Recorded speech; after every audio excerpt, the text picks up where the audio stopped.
চাঁদাবাজি, দখল, সন্ত্রাস দমন করতে ব্যর্থ হলে স্বরাষ্ট্র উপদেষ্টার পদত্যাগের দাবিতে আন্দোলনে নামার হুঁশিয়ারি দিয়েছে।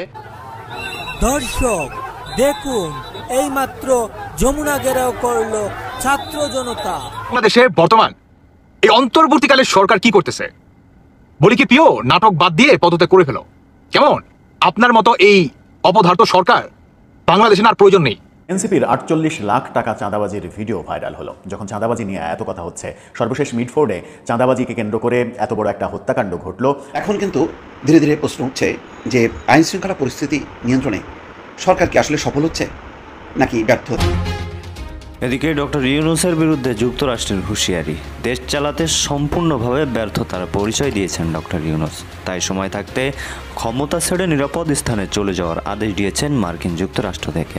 ব্যবসায়ী হত্যাকাণ্ডে কঠিনভাবে ফেঁসে গেলেন ডক্টর ইউনূস। ডক্টর ইউনূসের হাতে পৌঁছেছে যুক্তরাষ্ট্রের প্রেসিডেন্ট ডোনাল্ড ট্রাম্পের বার্তা। কাগজটা নিছক চিঠি নয়, যেন সম্পর্কের পাতায় আঁকা এক কঠিন সিদ্ধান্ত।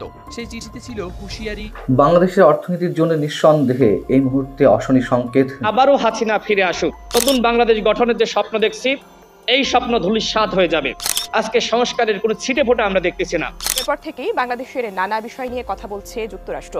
এবার মার্কিন পররাষ্ট্র দপ্তরের সংবাদ সম্মেলনে উঠে এলো ৫ আগস্ট পরবর্তী সময়ে জনরোষে পুলিশ হত্যা ও থানায় হামলার বিষয়। এ নিয়ে কি বলল যুক্তরাষ্ট্র? শয়ে শয়ে সোহাগের লাশের উপর দাঁড়িয়ে জুলাই সন্ত্রাসীদের উলঙ্গ নাচ দেখাটাই আপনার আমার কপালের লিখন।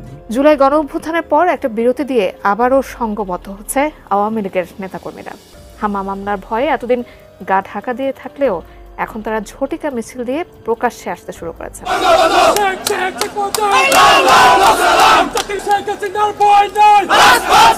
ডক্টর মোহাম্মদ ইউনূসের বিরুদ্ধে এবার কথা বলল যুক্তরাষ্ট্র এবং জাতিসংঘ। ডক্টর মোহাম্মদ ইউনূস কিন্তু পদত্যাগ করতে রাজি হয়ে গেছে, এমনটা জানিয়েছে গণমাধ্যমে। অপরদিকে কিন্তু শেখ হাসিনা বাংলাদেশে আসবে এমন তথ্য জানিয়েছে গণমাধ্যমে।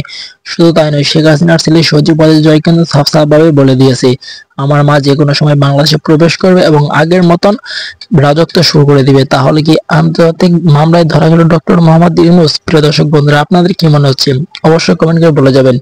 সেই সাথে সেনাপ্রধান কিন্তু কড়া হুঁশিয়ারি দিয়েছে ডক্টর মোহাম্মদ ইউনূসকে। শুধু তাই নয়, ছাত্রলীগের ছাত্রমা কিন্তু শেখ হাসিনার পক্ষ হয়ে ডক্টর মোহাম্মদ ইউনূসের বিপক্ষে চরম এক হুঁশিয়ারি দিয়েছে।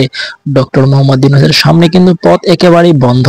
প্রিয় দর্শক বন্ধুরা, তাহলে শেখ হাসিনার বিজয় হতে চলেছে এবং শেখ হাসিনা বাংলাদেশে আসতে চলেছে। যদি শেখ হাসিনা বাংলাদেশে আসে, তাহলে বাংলাদেশের মানুষ তাকে কিভাবে গ্রহণ করবে, অবশ্যই সেই বিষয়টি কমেন্ট করে বলে যাবেন।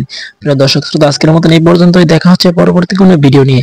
সেই পর্যন্ত আপনারা সকলেই ভালো থাকবেন এবং সুস্থ থাকবেন। সেই সাথে যারা 1 থেকে 2 মিনিটের ভিতরে লাইভ নিউজ দেখতে পছন্দ করেন, এই চ্যানেলটি সাবস্ক্রাইব করে দিবেন। আজকের মতন এই পর্যন্তই, ভালো থাকুন, ধন্যবাদ।